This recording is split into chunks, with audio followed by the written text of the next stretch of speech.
princípio do 90/10. Isso vai mudar a sua visão da vida.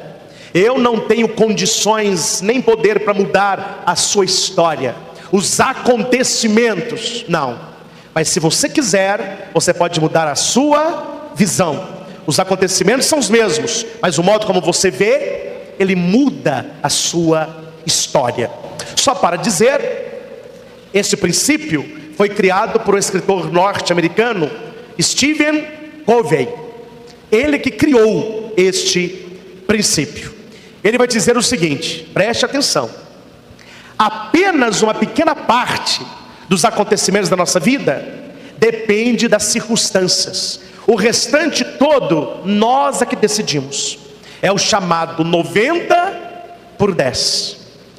10% das coisas que acontecem durante o seu dia, você não tem controle.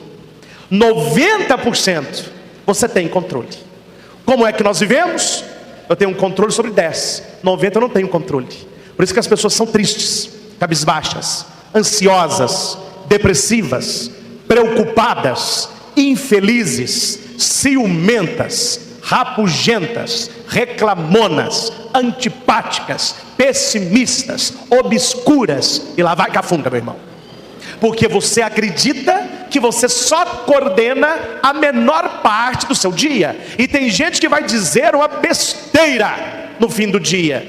Nossa, passei por esse dia e nem sei como que aconteceu as coisas. Passei por esse dia e nem vi. E ele não sabe que ele escolheu 90% daquilo que aconteceu com ele. Só 10% você não escolhe. Gente, vamos só pensar uma coisa para ficar mais fácil.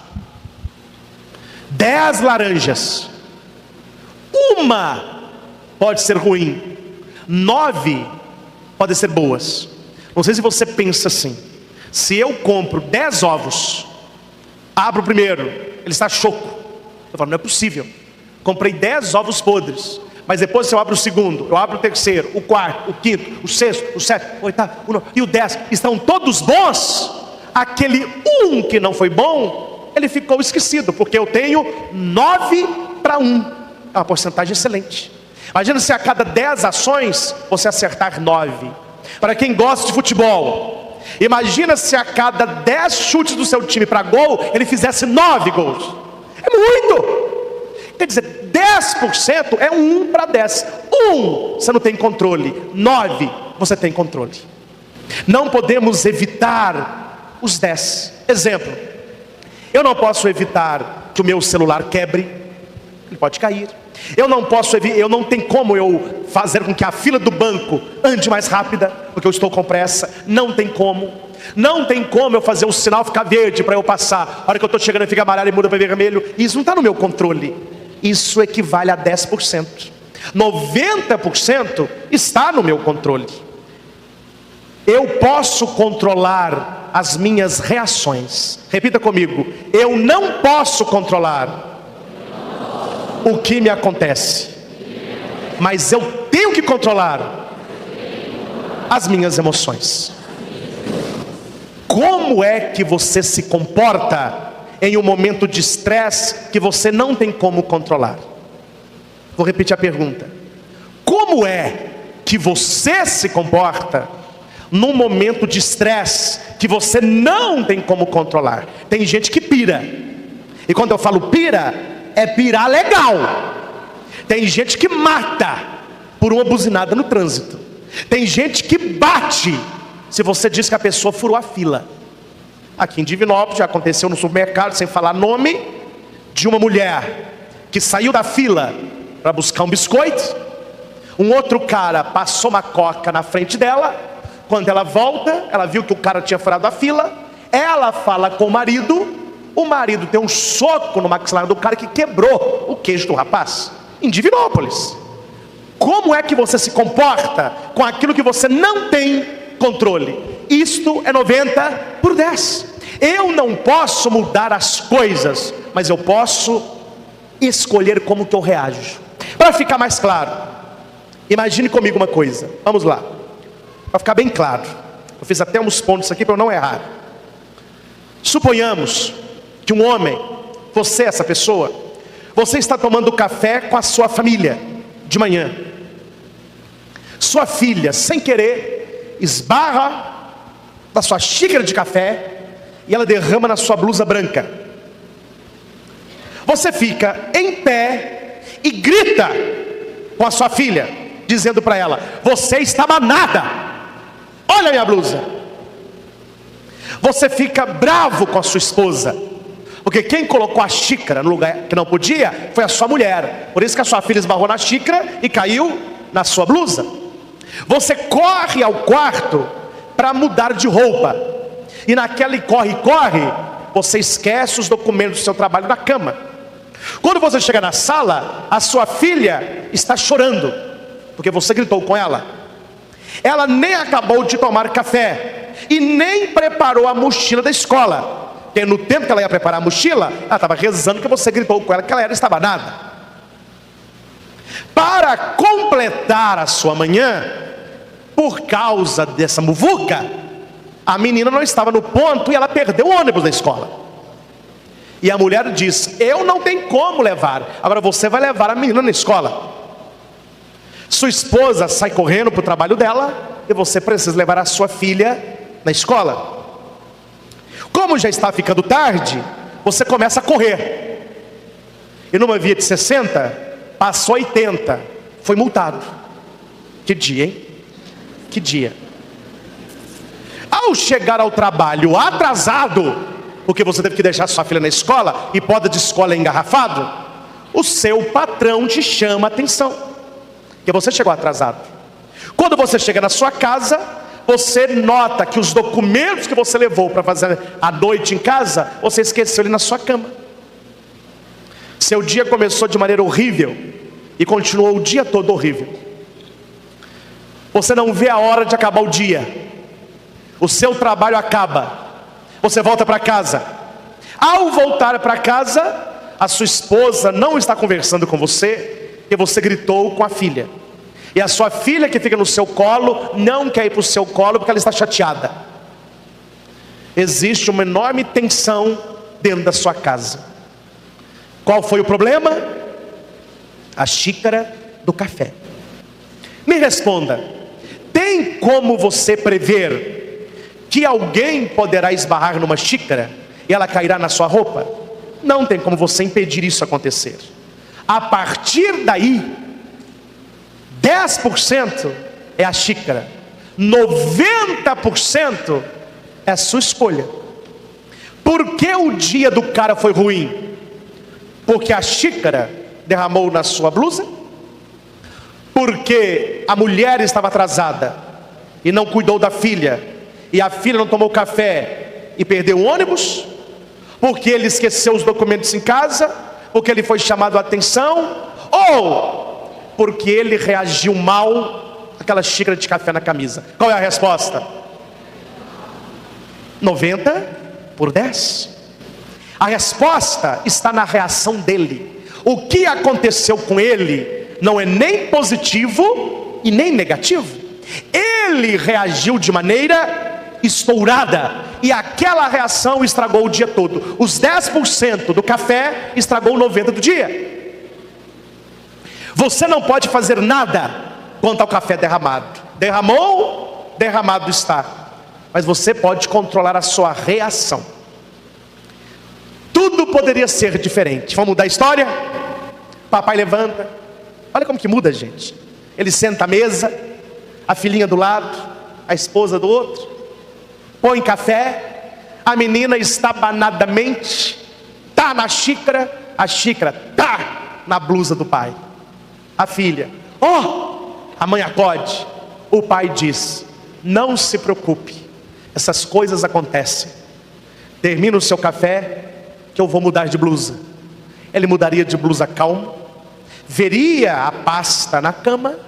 Hora que ele descesse, a menina já teria tomado café, já teria arrumado a bolsa, iria pegar o ônibus, a mulher ia para o trabalho dela, ele ia alegre para o trabalho dele e voltaria para curtir a família à noite. Tudo por causa de uma reação diferente. Você está entendendo o que eu estou ensinando para você?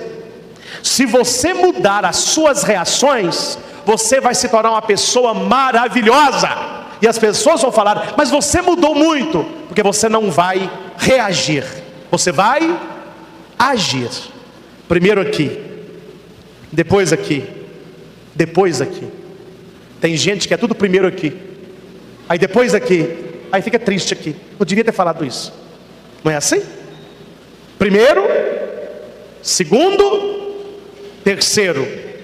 Quem fala sem pensar, pensa no arrependimento de ter falado e sente tristeza por ter falado o que não deveria.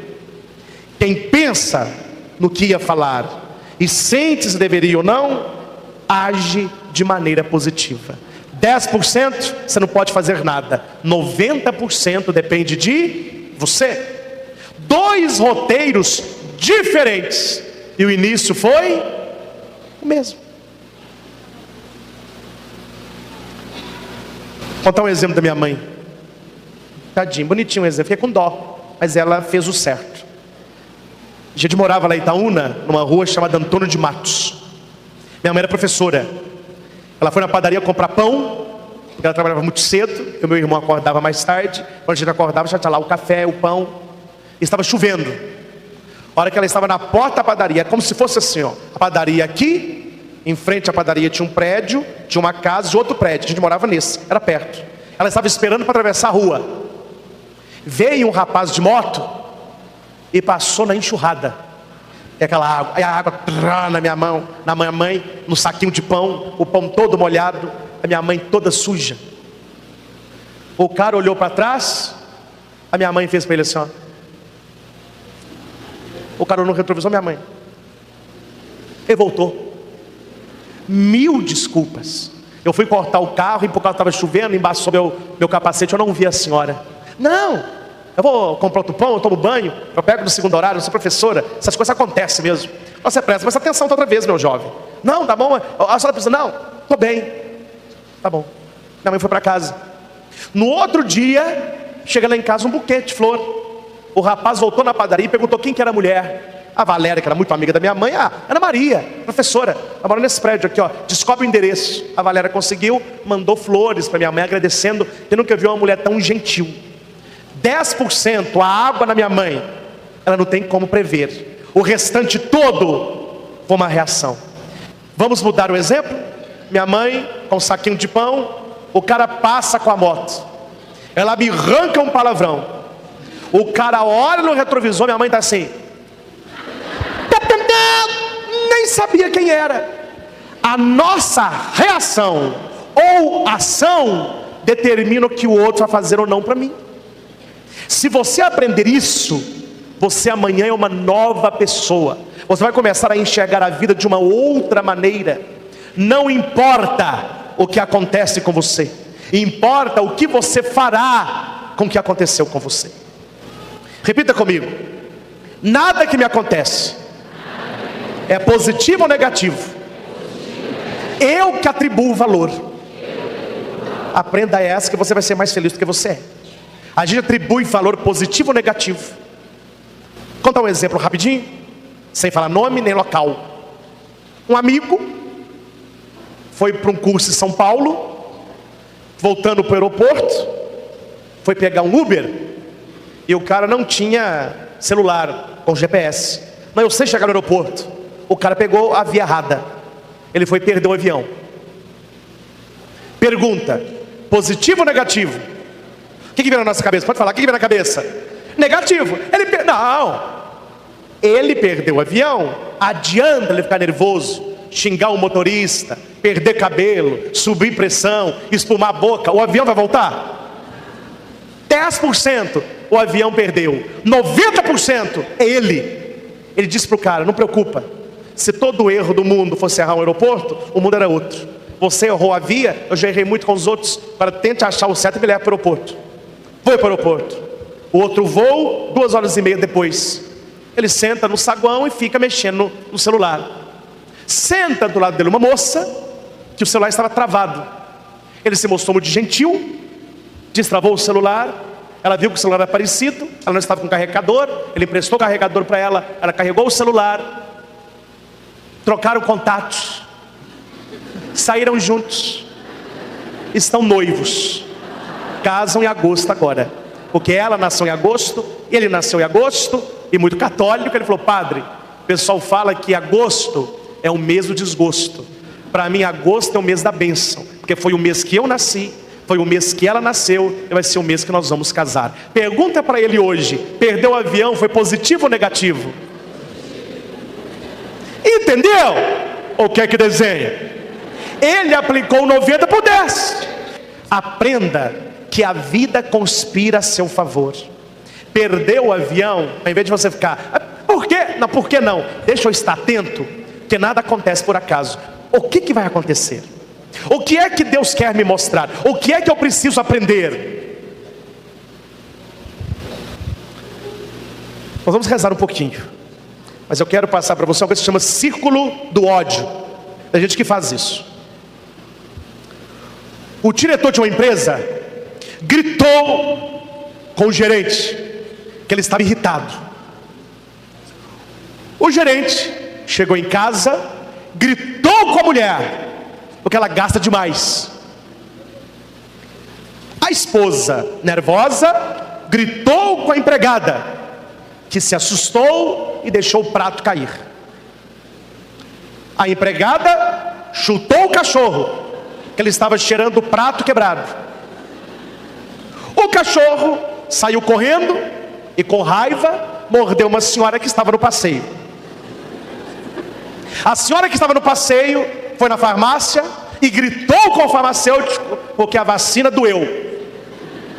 O farmacêutico, nervoso, chegou em casa e gritou com a mulher. A mulher olhou para ele e disse: meu bem, eu sei que você não está gritando comigo. O seu dia foi difícil, você deve estar cansado e estressado.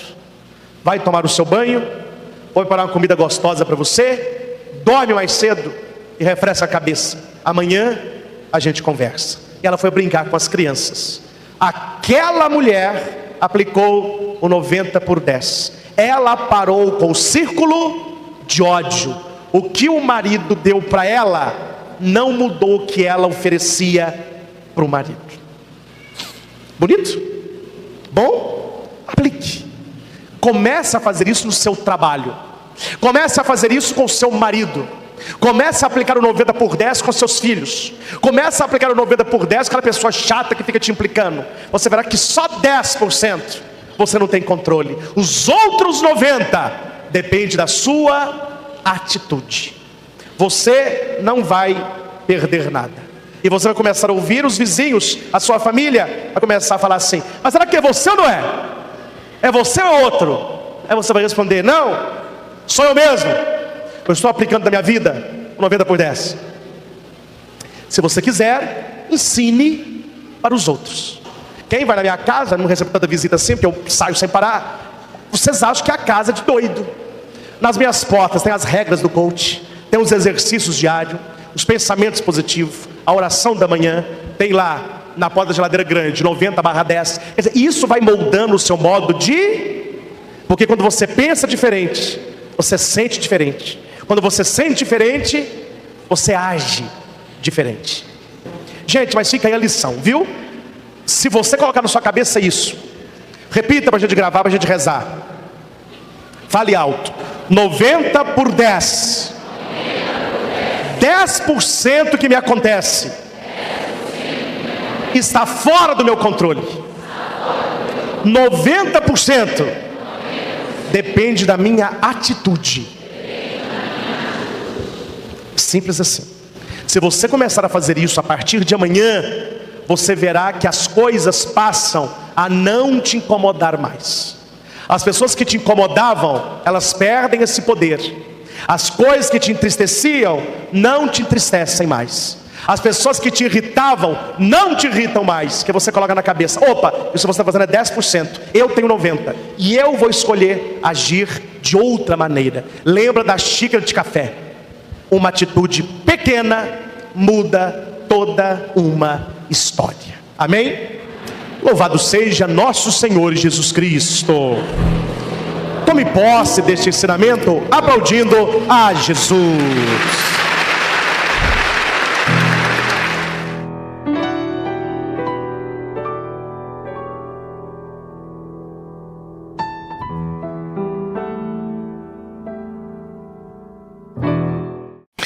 Meus caros irmãos e irmãs aqui no santuário, você que nos acompanha de casa e você que vai ouvir esta pregação depois que ela foi aqui realizada, marque este texto na sua Bíblia, Lucas capítulo 12, versículo 49 ao 53, de maneira especial o versículo 51. Nós estamos acostumados, meus irmãos, principalmente no contexto que nós vivemos, com Jesus um pouco açucarado demais. Parece-me que muitas pessoas têm medo da pregação da verdade, de uma pregação que leve o cristão a uma conversão de verdade, a uma espiritualidade de verdade, para não perder número de fiéis. E certos textos bíblicos, eles sabem na ponta da língua, mas textos como o do evangelho de hoje, você não vê quase ninguém citando, você não vê quase ninguém falando, você não vê quase ninguém pregando, porque o importante, numas cabecinhas por aí, é acolher, é abraçar, é a turma dos ursinhos carinhosos. Só que quando você ouve uma pregação como essa, não parece o Jesus que andam pregando por aí. Um Jesus que não cobra, um Jesus que não exige, um Jesus que não aponta, um Jesus que não reserva os seus. No evangelho que escutamos, o Senhor já começa: eu vim para lançar fogo sobre a terra, e como gostaria que ele já estivesse aceso. Qual fogo que é esse? O fogo do Espírito Santo, o fogo do amor de Deus, o fogo do ardor missionário cristão. Veja, meus irmãos, que segundo a própria palavra de Jesus, e aqui nós fazemos um parâmetro com Apocalipse, um cristão, um católico morno, ele não serve para muita coisa. Para não dizer, não serve para nada. Apocalipse vai dizer que nós devemos ser frios ou que nós devemos ser quentes, porque aquele que é morno será vomitado da boca do Senhor. Frio, nenhum de nós somos, senão não estaríamos aqui. Frio, nenhum de nós queremos ser, porque somos cristãos, porque somos católicos e temos um compromisso com nosso Senhor. Aqui fica uma pergunta: se nós não somos frios, nós somos quentes? Nós temos o Espírito Santo ardendo no nosso coração? Nós temos o fogo do amor de Deus queimando no nosso peito? O ardor missionário me leva à pregação, me leva ao testemunho, me leva ao anúncio? Se no evangelho está dizendo que Jesus ele quer lançar fogo sobre a terra, ele vai dizer: como eu gostaria que este fogo já estivesse aceso. Há uma pintura muito romantizada, que as pessoas gostam também de romantizar as coisas. Só que a pintura não é tão bonita como as pessoas romantizam por aí. Está também no livro de Apocalipse. É um versículo bonito, onde Jesus diz: eis que eu estou à porta e bato. Se alguém ouvir, abrir, eu entrarei e nós cearemos juntos. Jesus está falando da Eucaristia. A ceia que o Senhor fala é a sua presença real no corpo e no sangue consagrado. O Senhor quer cear conosco, o Senhor quer se dar a nós pelo pão da palavra e pelo pão da Eucaristia, para que este fogo possa arder no nosso coração.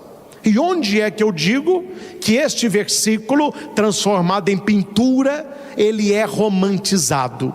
Que as pessoas olham aquele quadro de Jesus com uma lamparina nas mãos. Essa lamparina é o fogo que ele quer acender. Ele está batendo a porta.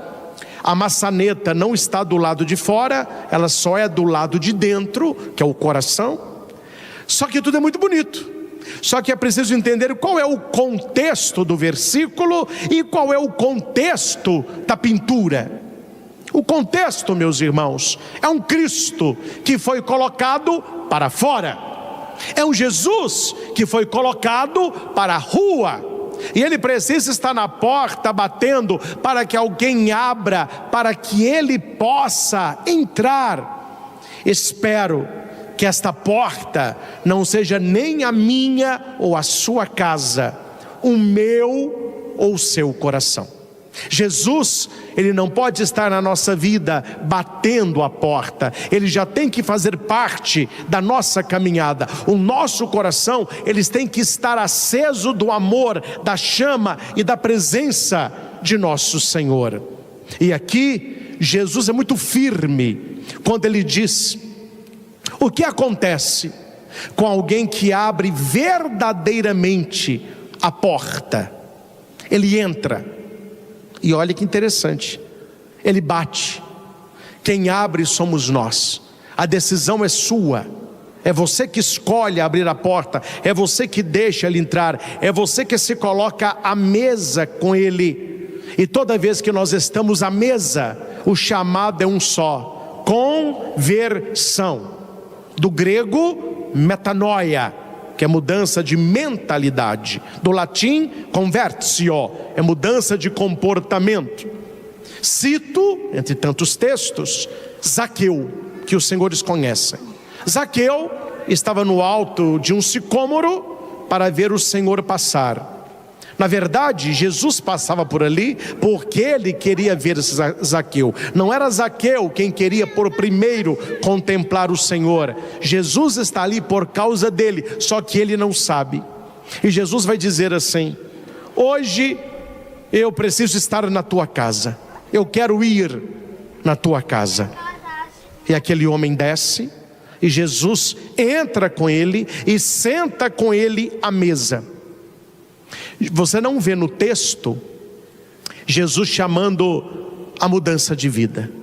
Você não vê no texto Jesus apontando os pecados de Zaqueu. Você não vê no texto uma palavra que leve Zaqueu à mudança. Por que Zaqueu muda?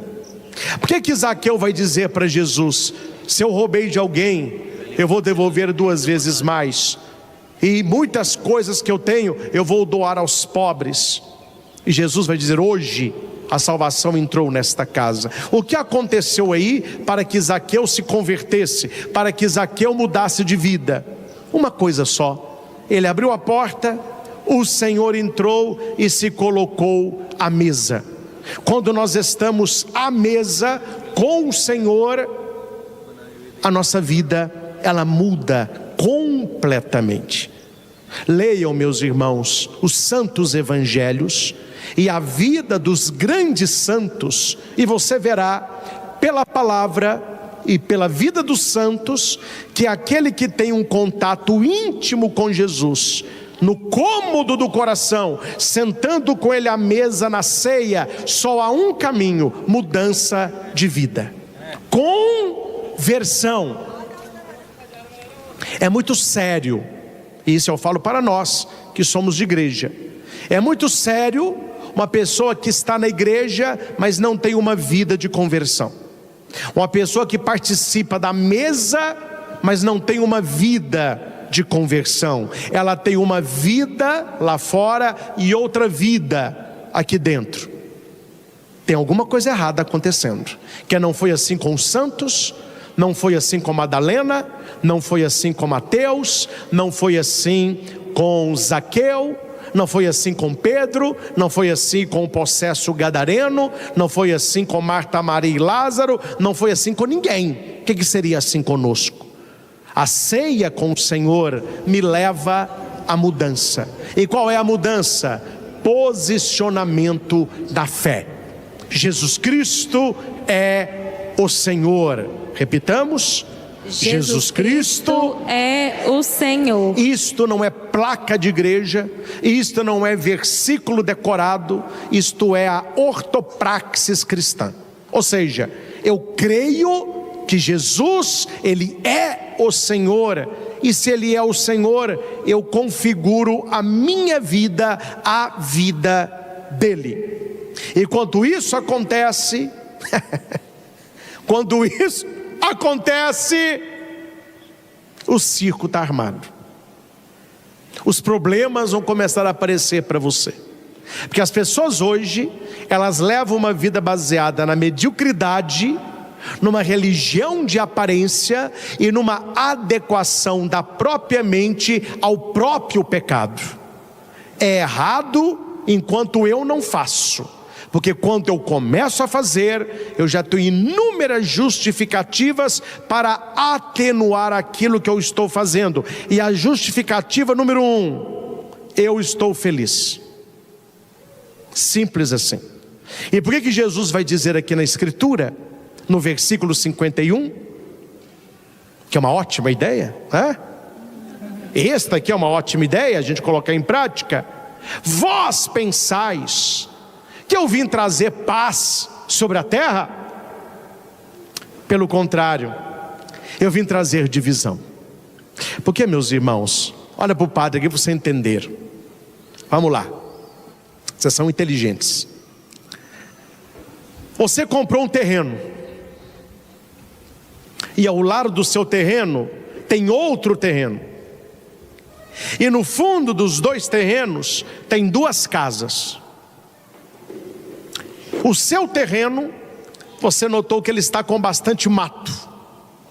Você vai, capina, junta o matinho, queima o mato, tira as pedras, um terreno arrumado, limpinho, está cercado, tudo limpinho.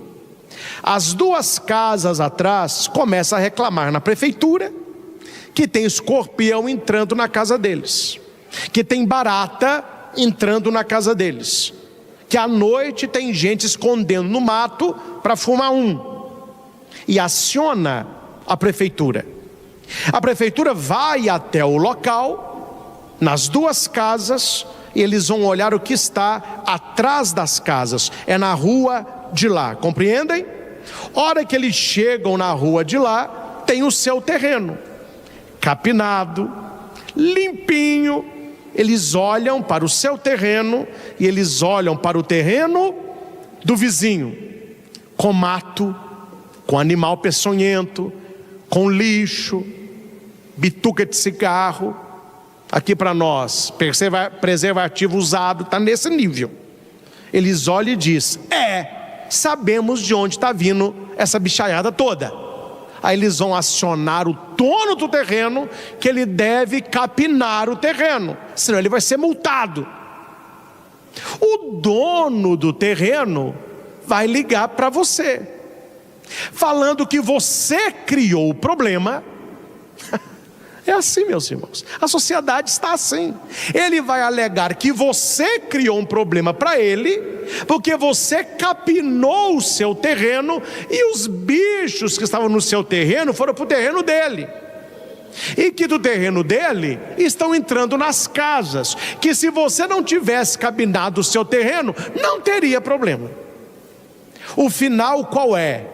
Divisão, bate-boca, e dificilmente se chega num acordo com uma pessoa folgada dessa. Porque esse cara, me desculpem, é um folgado. Ele tinha que assumir o erro, ficar calado, ou ele capinar, ou pagar alguém para capinar, para resolver o problema. O que Jesus disse? Que ele não veio trazer paz, mas divisão.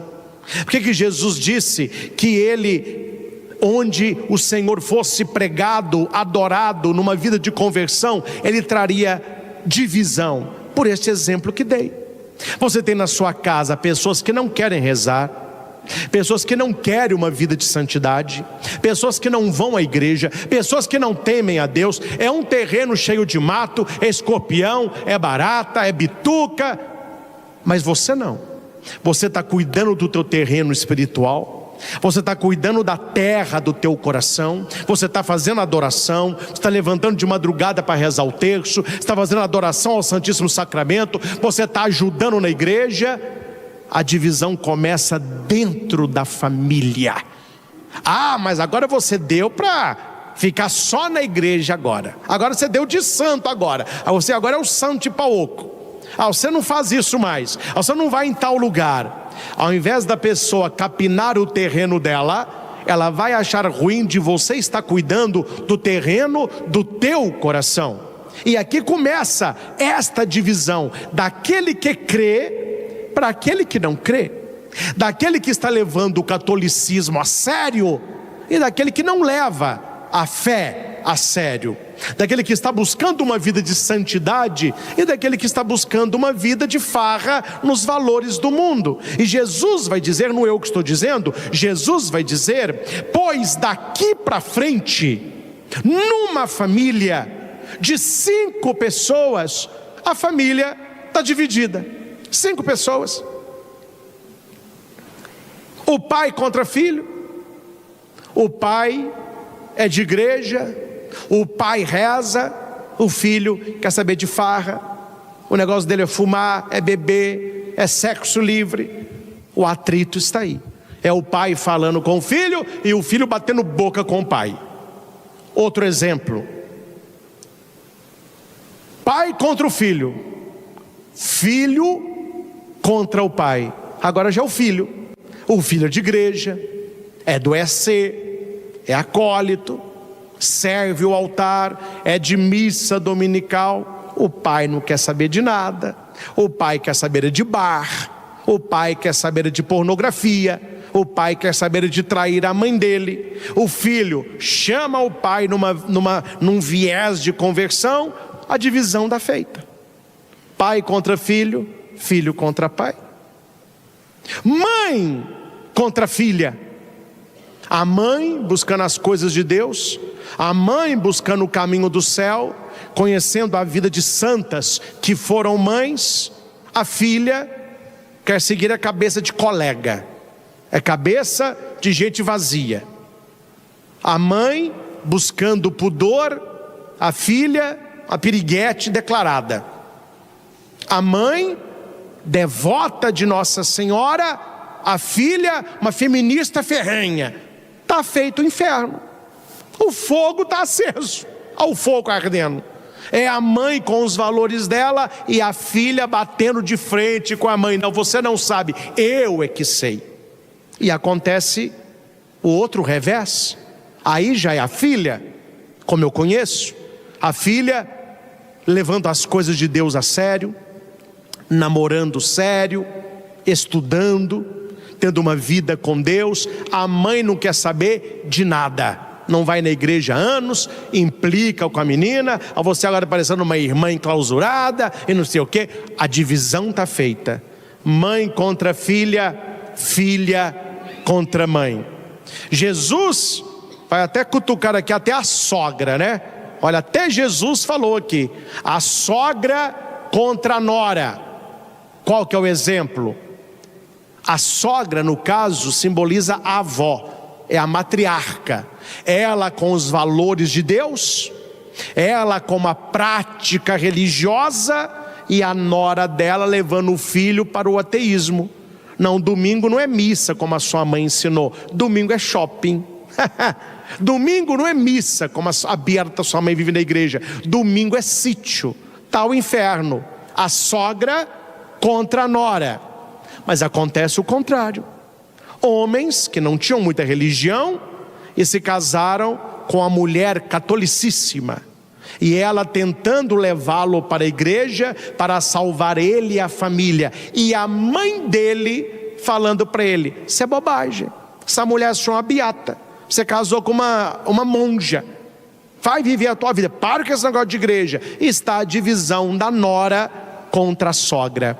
Veja, meus irmãos, que o que Jesus está dizendo no texto, esta divisão não é uma divisão de relacionamento, de temperamento. A divisão aqui são aqueles que creem e aqueles que não creem, aqueles que buscam as coisas do alto e aqueles que buscam as coisas de baixo.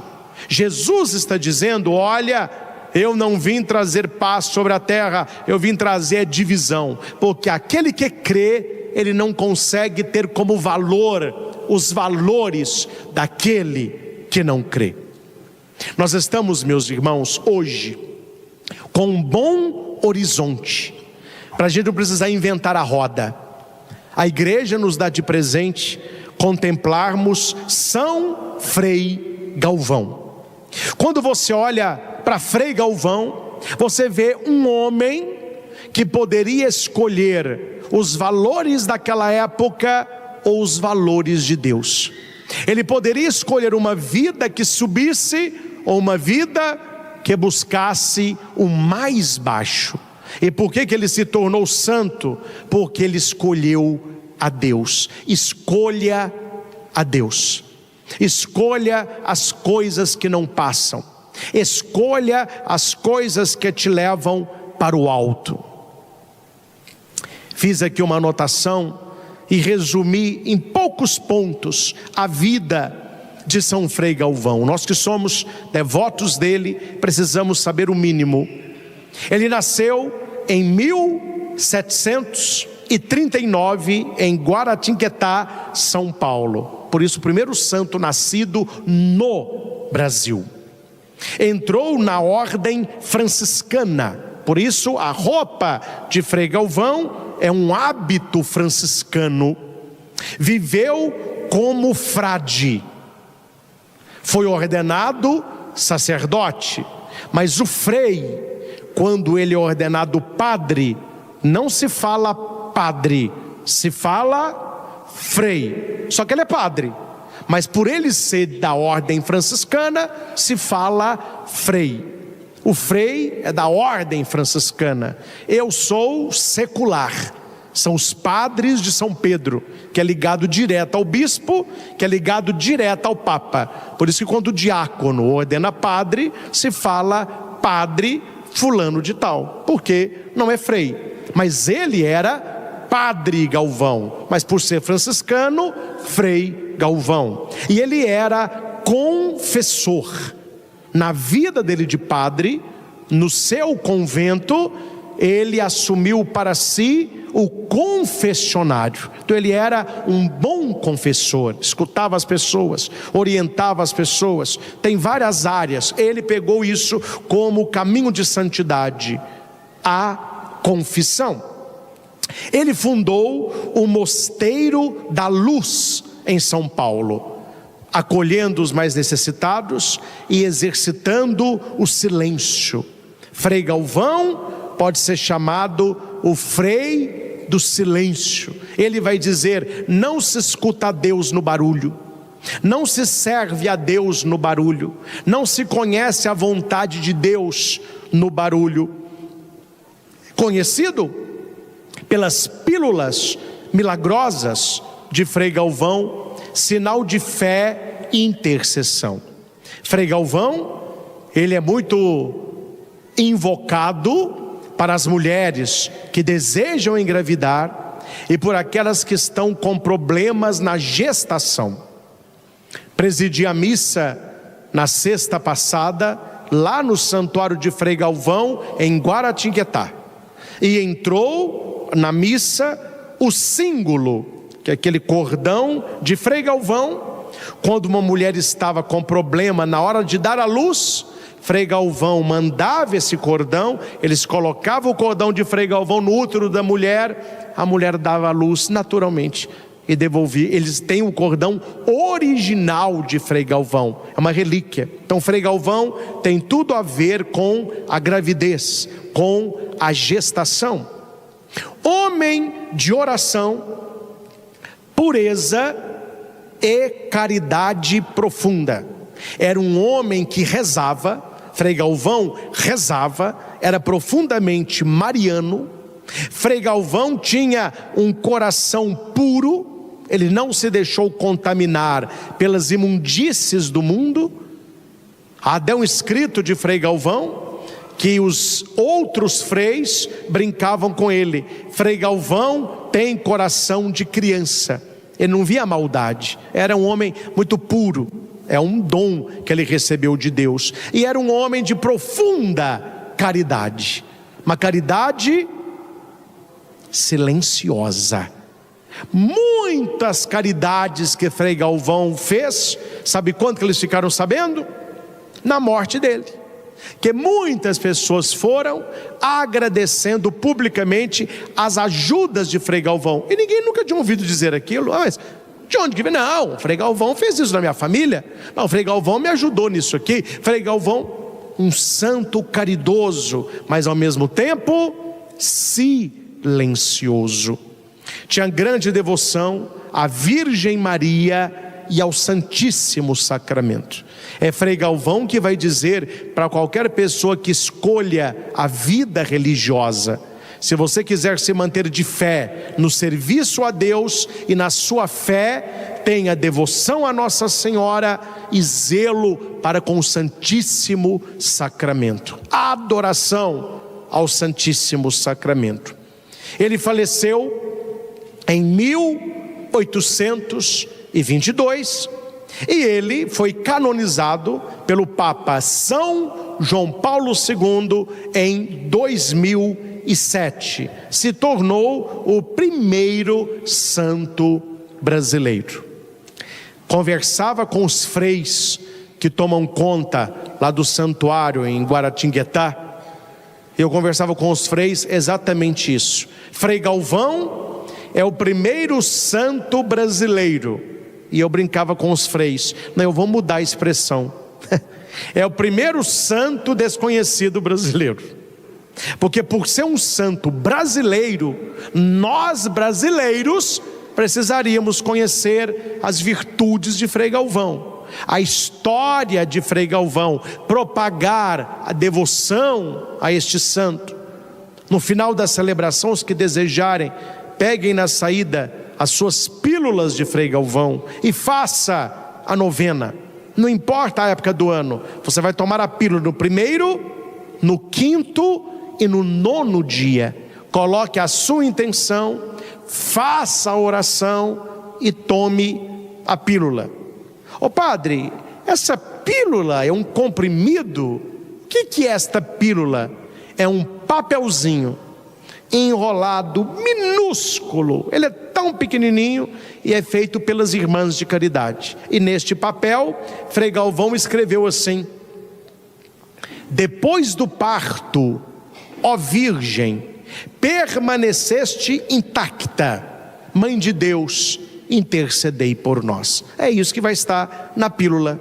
Na verdade, quando se toma a pílula, se atribui o milagre a Frei Galvão, mas na verdade o milagre vem pelas mãos de Nossa Senhora.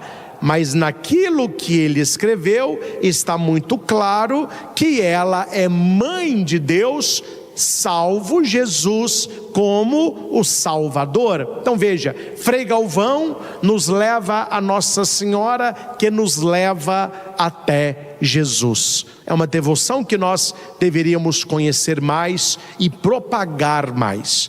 Como que a gente propaga, padre, a devoção a São Frei Galvão? Primeiro falando dele.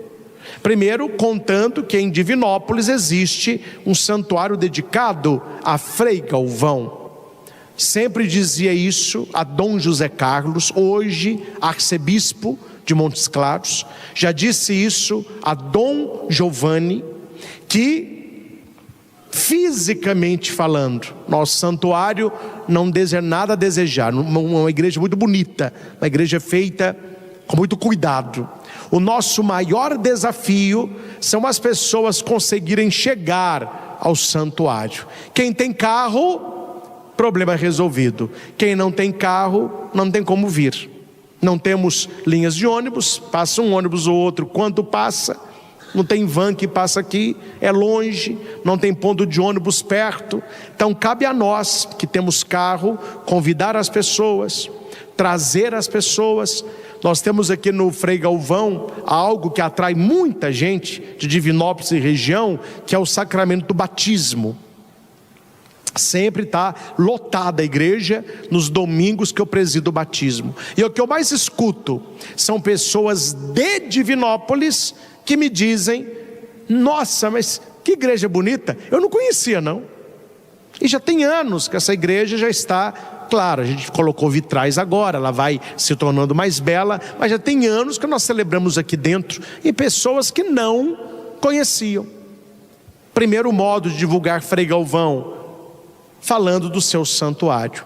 Segunda maneira, que é muito eficaz, trazendo na sua bolsa, principalmente as mulheres, as pílulas de Frei Galvão, e deixa lá, e pede para Deus, pede a intercessão do santo, que ele vai te mostrar qual a ocasião, e a ocasião aparece. Alguém do seu trabalho diz: nossa, estou passando por tal problema. Faz a novena de Frei Galvão, toma a pílula no primeiro, no quinto e no nono dia. Mas eu não conhecia não, leia aí, é uma pílula milagrosa. Ele fez a primeira vez, quem tinha uma cólica de rins, depois uma mulher que não conseguia dar à luz, e ele vai interceder por você. É mais uma pessoa que receberá uma bênção e será também uma divulgadora da graça.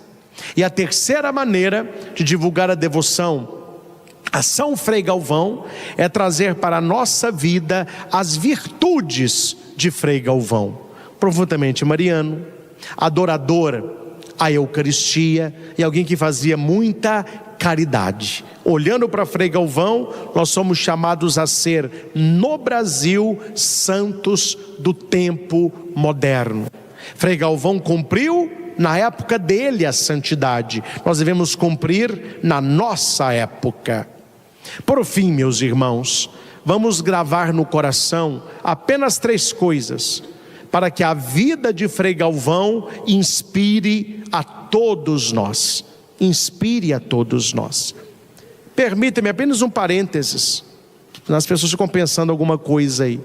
Quando eu digo que a vida de São Frei Galvão é desconhecida, eu não estou restringindo isso a Frei Galvão, mas a santos até mais badalados. Vou citar aqui um querido por mim, certamente querido por todos, mas que nem todos sabem nada da história. Aqui em Divinópolis nós temos a paróquia de São Judas Tadeu, a matriz de São Judas Tadeu. A festa por si, as pessoas ali estão. Aí você pega grande parte daqueles e se pergunta: você é devoto de São Judas Tadeu? Sou devoto. Me conta a história do santo. Me conta a história de São Judas Tadeu. Muitos ainda não conhecem. Ele é conhecido pela intercessão, mas ele não é conhecido pelas virtudes.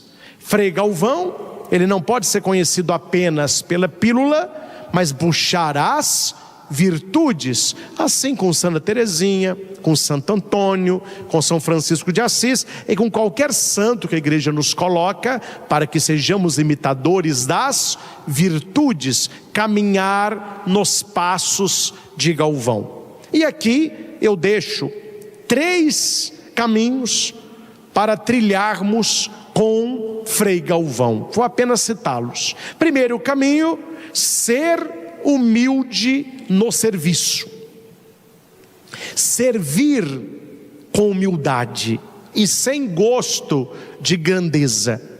O que mais atrapalha, e eu digo agora para a igreja, o que mais atrapalha algumas atividades paroquiais é o serviço com o ideal de grandeza. Não, devemos servir com humildade. Somos servos. Ele é o Senhor. Não é Deus quem me serve, sou eu quem sirvo a Deus. Eu estou ainda aprendendo a dar ordens, ou fazer pedidos, para a inteligência artificial, a IA, fazer uns desenhos para mim. Eu já dei algumas ordens, ela fez assim umas coisas um pouco estranhas. Ela está aprendendo ainda. Mas sabe qual é o desenho que eu quero fazer? Eu já pedi para ela fazer, ela não conseguiu não. É pegar aquele Deus que está criando Adão, sabe, Michelangelo? E colocar um garçom com a cara daquele Deus, que é Deus Pai, lá de Michelangelo, da Capela Sistina, ele de garçom servindo uma pessoa. Que eu quero fazer uma postagem sobre como que as pessoas pensam que é a religião. É ela sentada na mesa e Deus de garçom servindo. É o contrário, É o contrário. Os servos somos nós, o Senhor é Ele. É isso que Frei Galvão descobriu. Não é Deus quem vai me servir, sou eu quem vou servi-lo. Segundo ponto, viver a fé com obras concretas. Faça obras de caridade. Ajude quem você puder ajudar. Repita comigo: a mão do pobre é o banco de Deus. A mão do pobre é o banco de Deus.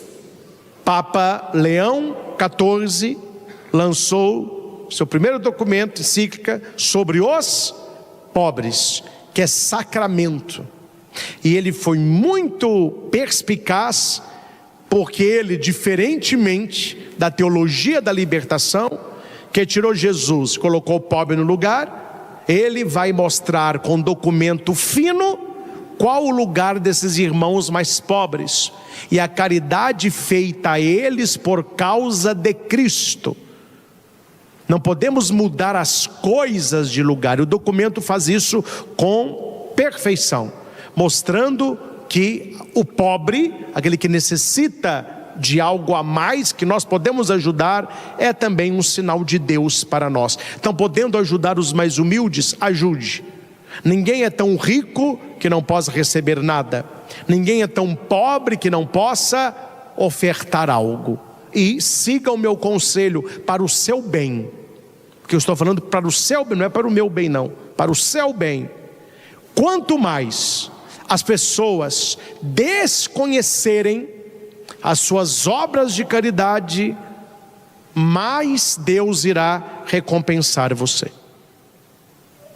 Se ninguém souber o que você anda fazendo para ajudar os outros, melhor para você, porque isso está na palavra de Jesus: quando deres esmola, não toque trombeta, como fazem os hipócritas, para serem reconhecidos e elogiados. O que faz a sua mão direita, que não saiba o que a esquerda, e a sua esmola dada em segredo, o meu Pai que vê te recompensará. Então a nossa caridade, ela não precisa ser sabida por ninguém. Não é hoje não, já tem alguns anos isso.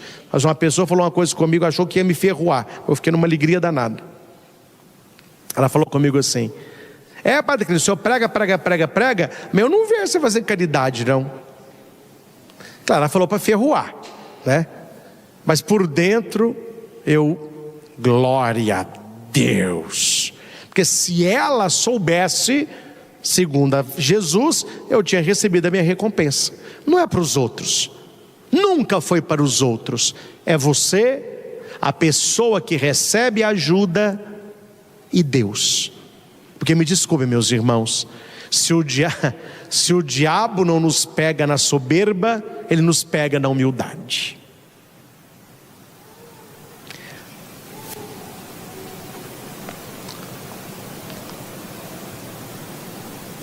Você pode encontrar no inferno até uma virgem de alma casta, mas você nunca encontrará no inferno o humilde. Pensa na frase. Cuidado quando as coisas são muito externas. As pessoas parecem que têm necessidade de elogio. Parece que tem que mostrar que está. Não basta ajudar, tem que mostrar que está ajudando. Espero que na nossa igreja não aconteça isso. Pessoas com celular, filmando, ajudando os mais pobrezinhos, e fica colocando para ter like. Isso tem muito por aí, não sei se é cristão católico, né?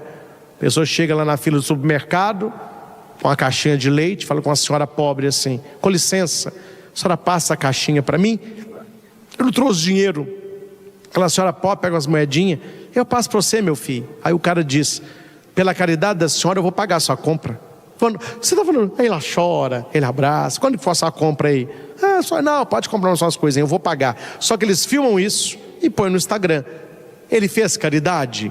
Fez, pagou a compra dela, mas ele já recebeu a recompensa pela divulgação. Você quer fazer isso? Faça. A pessoa vai ficar muito feliz. Mas boca de siri. Não conte, não se exalte, não se ache melhor, e fala para Deus: só por ti, Jesus, eu ajudei aquela pessoa por ti. Sua recompensa será: quem me ensina isso? Frei Galvão. Frei Galvão. Aperta o vermelho aí. Frei Galvão. Terceiro e último, confiar na devoção a Nossa Senhora e na presença constante do Senhor.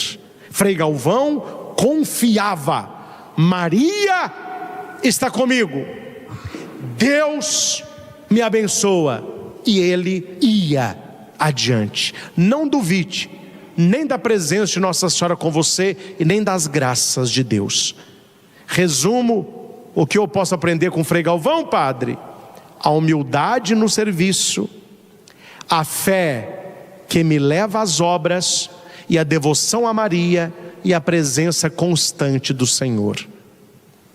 Se nós vivermos isso, nós já estaremos numa caminhada de santidade, como foi Santo Antônio de Santana Galvão.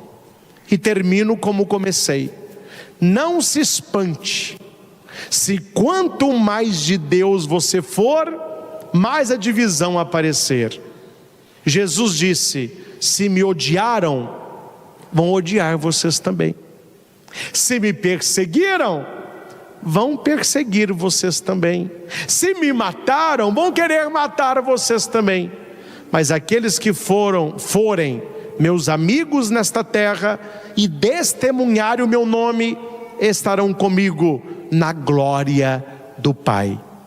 Se é para dividir, que nós fiquemos do lado daqueles que escolheram nosso Senhor. Fecha os teus olhos um instante e vamos elevar a Deus uma prece por intercessão de Santo Antônio de Santana Galvão. Senhor, por intercessão de São Frei Galvão, primeiro santo brasileiro, faze-nos fiéis na oração, firmes na fé, humildes no amor.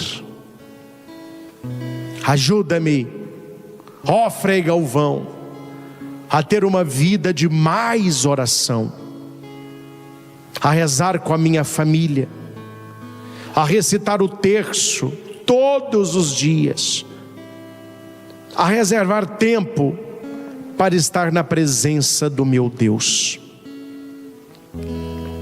Olhando para a tua fé, que a nossa seja mais firme, mais verdadeira, mais profunda.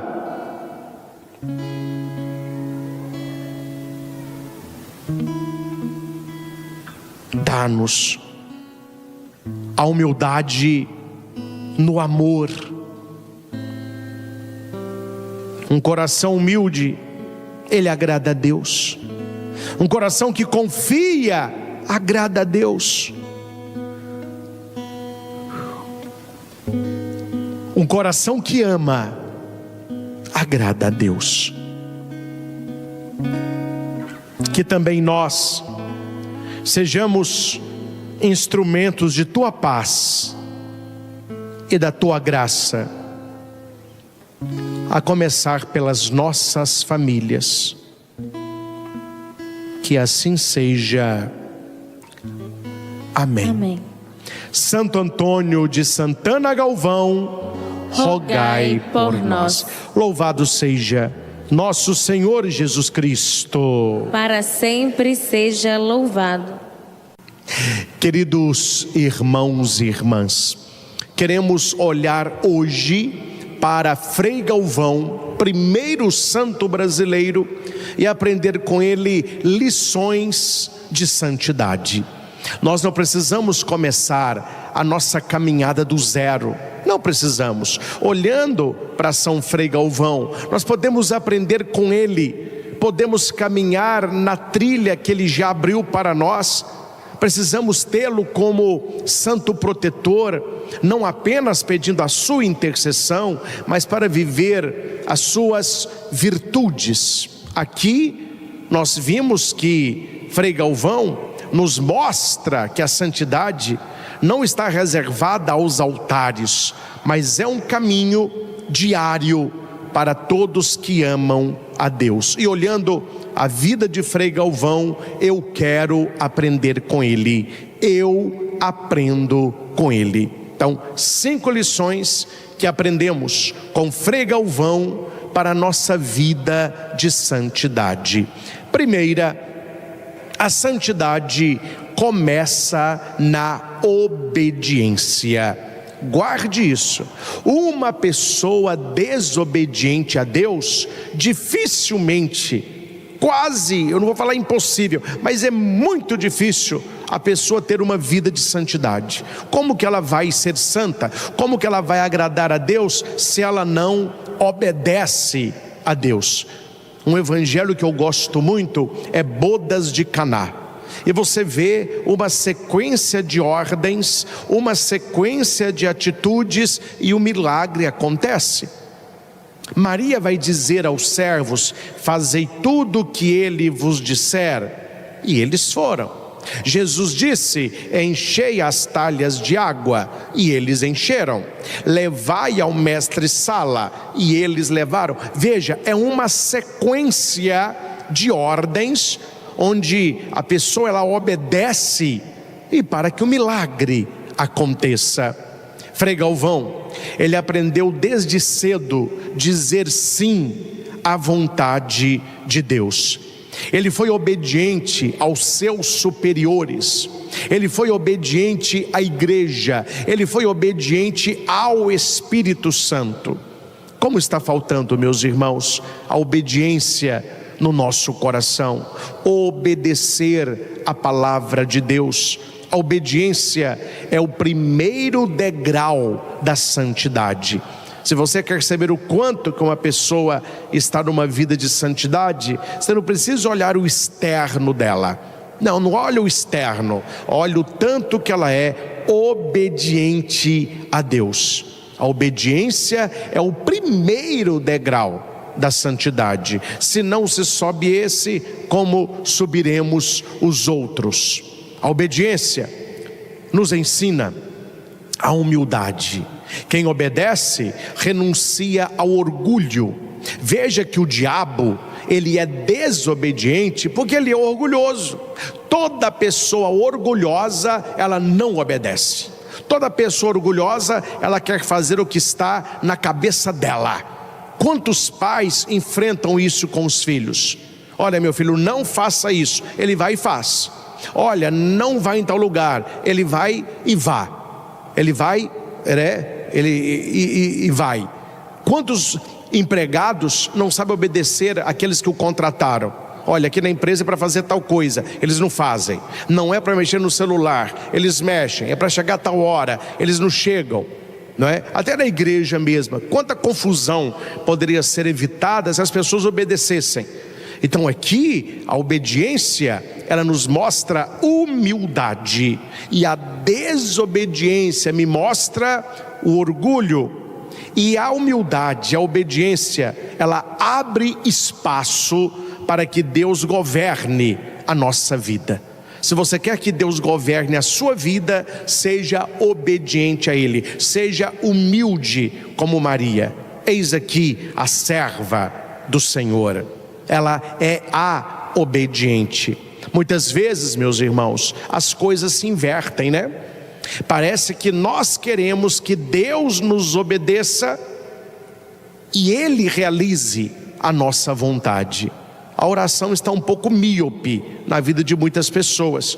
Na cabeça de alguns, parece que rezar é pedir a Deus que faça a minha vontade. A oração para os santos é pedir força a Deus para que eles possam realizar a vontade de Deus. Deus não é aquele que recebe a ordem, Deus é aquele que a dá. Guarde isso. Não é você que manda em Deus, é Deus que ordena a cada um de nós o caminho que devemos trilhar. Então, primeiro ponto que nós aprendemos com Frei Galvão é o valor da obediência. Segundo, aprendemos com Frei Galvão que a pureza é força e não fraqueza. É por isso que nós temos hoje tantas pessoas fracas na sociedade. E a principal fraqueza que nós vemos hoje é a fraqueza da carne. Quantos casos você não tem ouvido por aí de adultério, de traição? Pessoas que estão namorando um, mas está beijando o outro. Está casado com um, mas está tendo relação sexual com outro. As pessoas não conseguem mais a fidelidade. Aí, para aliviar a coisa, o casal não dá conta, aí vira trisal, aí depois vira 4, 5 e vão embora. Porque as pessoas esqueceram o valor da pureza. Hoje, as pessoas não estão preocupadas em ter uma vida pura aos olhos de Deus. Elas querem realizar o sonho delas. E veja, e ainda tem pior, meus irmãos, a coisa piora.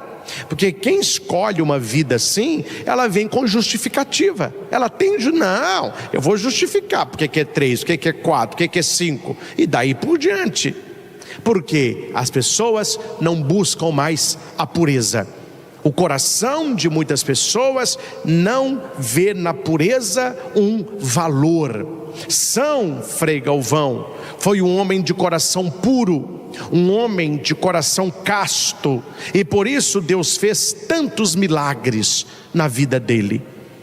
As pessoas podem não entender hoje, mas um dia elas vão se arrepender amargamente por esta vida impura que muitos vivem.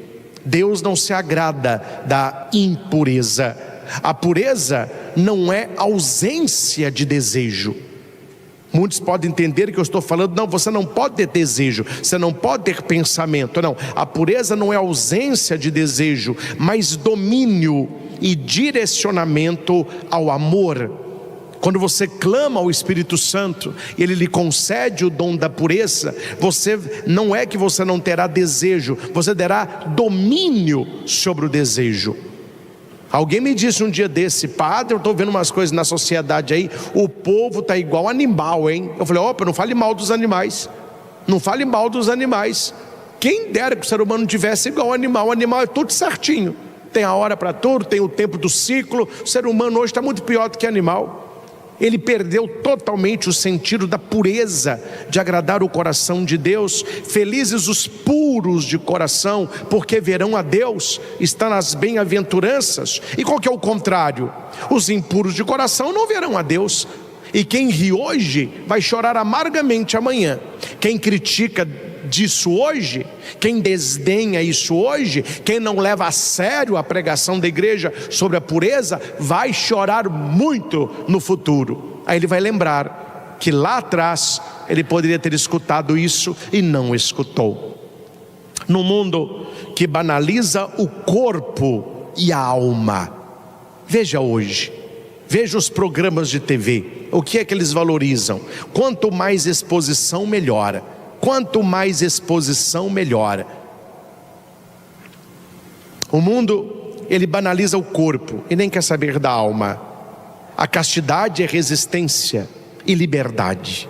Uma pessoa que escolhe consagrar-se a Deus, uma pessoa que escolhe viver com Deus, esta pessoa, ela está questionando os valores do mundo. Eu citei lá em Guaratinguetá isto que eu vou dizer agora, mas faz questão de repetir. Quando eu vou, aqui também nós temos exemplos, né? Eu estou falando de vida consagrada. Quando eu vou ao Hesed, lá em Fortaleza, eu digo para a madre que aqueles jovens, aquelas moças e rapazes ali, aquele é um grito para a sociedade. Aquilo ali é uma resistência ao mundo que se esqueceu da pureza. Tantas jovens, e jovens mesmo, irmãs consagradas, moças lindas, rapazes na flor da juventude, todos ali de hábito, servindo a Deus, uma vida de pureza, uma vida de castidade, uma vida de resistência, mas livres no Senhor. Aquilo ali eles não precisam nem pregar, nem pegar o microfone precisa. Só deles estarem no mundo, vivendo aquela vida, eles estão questionando o mundo. Quais os valores do mundo? Quais os valores do mundo? As famosas pílulas de Frei Galvão se tornaram um símbolo de pureza para quem reza e confia. Aquele papelzinho enroladinho que a pessoa ela toma com fé e tantos recebem a graça. Só acredita nas pílulas de Frei Galvão quem tem a pureza de coração. Bem-aventurados os puros de coração, porque verão a Deus. Mateus 5:8. Marque na sua Bíblia, Mateus 5:8. Terceira lição: santidade é serviço. Santidade é serviço. Ser santo é viver com alegria. Uma pessoa triste, ela não evangeliza. Uma pessoa triste, ela não demonstra o Espírito Santo. Eu não estou dizendo, meus irmãos, que nós não teremos momentos de tristeza. Todo mundo tem. Tem dia que os problemas pesam, tem dia que a cruz é mais pesada, tem dia que você não sabe como vai resolver tanta coisa que você precisa naquele espaço de tempo que você tem. A gente fica um pouco mais triste, tem dia que a gente fica mais chateado, mais nervoso. Isso é normal. Não é normal a pessoa ter uma vida assim. Uma vida assim. Tanto é que se você conhece uma pessoa muito feliz, você olha a pessoa, ela está feliz, ela faz festa, abraça um, abraça outro, sempre para cima. E você vê a pessoa um dia quieta, não está falando muito, você fala, não está bem, está acontecendo alguma coisa. São momentos, mas a nossa vida, ela deve ser uma vida de alegria. O santo, ele é feliz. O santo, ele é feliz. Frei Galvão, ele construiu o Mosteiro da Luz. Ele acolheu religiosas, pobres, doentes, porque para Frei Galvão a santidade passa pelo serviço. Tem gente que acha que santidade é ficar rezando o dia todo. A santidade é também oração, mas esta oração, ela tem que me levar à ação. Veja Maria com Gabriel. Ela reza, ela ora a Deus, e depois da oração ela vai servir a Isabel. Frei Galvão me ensina a viver o Evangelho de maneira concreta, com as mãos que amam e pés que servem. Guarde isso: mãos que amam, pés que servem. O maior entre vós é aquele que vos serve. Mateus 23:11. Na lógica do mundo, servir é humilhação. Traz para mim isso aqui, garçom. Que humilhação, hein? Está servindo. Mas para Deus, servir é reinar. Servir não é humilhação. Na lógica de Deus, servir é reinar. Jesus não é rei? Hosana ao filho de Davi, bendito que vem em nome do Senhor, rei. E lá na quinta-feira santa, ele serve, ele lava os pés, ele enxuga os pés. Por que Jesus faz isso? Porque para Deus, o servir é reinar. E quem não vive para servir, não serve para viver. Para as coisas de Deus. A santidade passa pela caridade. Guarde isso: a santidade, ela passa pela caridade, e a caridade me leva à fraternidade, a caridade me leva à ação. Quem ama, serve, porque aquele que serve, ama. Quarta lição: a fé caminha com amor. Uma fé sem amor, ela é muito rígida. E um amor sem fé, ele é muito mole. A gente não pode ter nem a rigidez e nem a moleza. Olha aí a polarização. Ou é muito aqui, não, o equilíbrio. A fé precisa estar enraigada com amor. Frei Galvão acreditava no impossível, rezava com confiança e via os milagres acontecerem. Mas sua fé não era feita apenas de palavras, era feita também de obras, pelas pessoas que ele ajudava, por causa do amor que ele tinha a Deus. Tiago 2,26 vai dizer: a fé sem obras, ela é morta. Frei Galvão nos ensina que acreditar em Deus é também agir com amor, com coragem e perseverança. Amor, coragem e perseverança. Ele não tinha medo de se lançar nas mãos de Deus. Não tenha medo de de se lançar nas mãos de Deus. A fé precisa estar enraigada do amor. A fé viva é aquele que ora, trabalha, espera. Guarde isso. Padre, o que significa rezar com amor? Orar, trabalhar e esperar. Estou conversando com o meu anjo da guarda aqui. Orar, trabalhar e esperar. Quem tem fé reza, temos que rezar. Quem tem fé trabalha, temos que trabalhar. Mas quem tem fé tem que saber esperar. Hoje o pessoal não espera nada, né? Você vê as crianças hoje, que vê um povo tão momento na vida, não sabe esperar nada. Espera, começa a bater o pé, não sabe esperar. Aí vira adulto e fica dando birra com Deus, porque não quer esperar. Só que Deus não atende assim, né? A gente não pode forçar a Deus. A fé me ensina a orar, a fé me ensina a trabalhar, a fé me ensina a esperar. E por fim, a quinta lição que eu aprendo com Frei Galvão. Isso aqui dá um livro, hein? Isso aqui dá um livro de Frei Galvão, ó. Isso aqui dá um livro de Frei Galvão. Quinta lição que eu aprendo com Frei Galvão: a santidade é silêncio e presença. Santidade é silêncio e presença. O peixe morre pela boca. Se as pessoas soubessem ficar mais caladas, elas levavam menos. Se as pessoas soubessem falar menos, elas recebiam menos carada. Mas o pessoal fala demais. Eu nunca vi um povo que comenta demais, e tudo comenta, e tudo tem que dar palpite, e tudo tem que falar, e tudo tem que mostrar. Gente, nós temos que aprender o silêncio e ficar mais na presença de Deus, ficar mais quieto, ficar mais calado e quieto. Isso que está faltando na vida de muita gente: silêncio e quietude. Fica calado e fica quieto. Precisamos aprender com Frei Galvão. Frei Galvão era o homem do silêncio. Ele ficava lá na cela, rezando, fazendo os deveres dele. Quando o prior queria alguma coisa, ele chamava, Frei Galvão servia. Feito o que foi lhe pedido, ele voltava para a sua cela. Precisamos aprender mais o valor do silêncio. O silêncio de Maria. O silêncio de Maria. Não tem aquela Nossa Senhora do Silêncio? O silêncio de Maria, né? E estar na presença de Deus. Frei Galvão, ele evangelizava de 3 maneiras. E aqui eu vou passar para você. Você quer crescer na fé? A santidade de Frei Galvão se via de maneira especial em 3 situações. E a gente pode pôr isso na nossa vida. A gente pode pôr isso na nossa vida. Primeiro, silêncio fecundo da oração. Silêncio fecundo da oração. O silêncio, pelo silêncio, não resolve nada.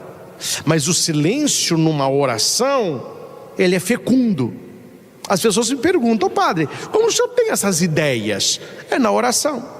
Lá em casa eu paro, fico quieto, rezando. As ideias começam a pipocar na cabeça. Porque o silêncio na oração, ele é fecundo. Eu funciono assim, cada um funciona de uma maneira. Não adianta eu estar rezando com outras pessoas. Isso é muito bom, estou falando para isso que eu preciso. A pessoa tocando violão, um do meu lado, etc. Não vem ideia nenhuma. Quando eu estou sozinho, no silêncio da oração, esse silêncio ele é fecundo, porque Deus ele vai direcionando. Você na sua vida já experimentou o silêncio fecundo da oração? Segundo, na presença constante de Deus. Eu não posso estar na presença de Deus somente quando Ele está no Santíssimo Sacramento. Eu preciso estar na presença de Deus quando eu estou no lazer, quando eu estou numa viagem, quando eu estou na academia, quando eu estou de férias, quando eu faço uma caminhada, quando eu visito um amigo, quando eu estou na minha casa. Estar na presença de Deus. Isso me ajuda muito a ser santo. Pode ajudar você também. Essa consciência, eu estou na presença de Deus. Então não é para os outros. Não é para os outros. É para o Senhor. Terceiro, o serviço escondido. O serviço escondido. Na minha vida de padre, claro que eu não vou contar o serviço, ele fica conhecido, não é mais escondido, né? Mas uma coisa que eu prezo muito, e isso desde que eu me ordenei em Cajuru, eu sempre tive isso comigo. Algumas coisas, claro, as pessoas veem, uma ajuda que faço, uma coisinha ali, algo que precisa da equipe, outras pessoas estão próximas a mim, isso aí não tem como a gente não realizar, porque tem uma vida pública, tem alguém pedindo ajuda, a gente ajuda, etc. Mas uma coisa que eu prezo na minha vida, e você deveria prezar na sua: o serviço escondido. Qual a caridade que você faz que seus amigos não sabem?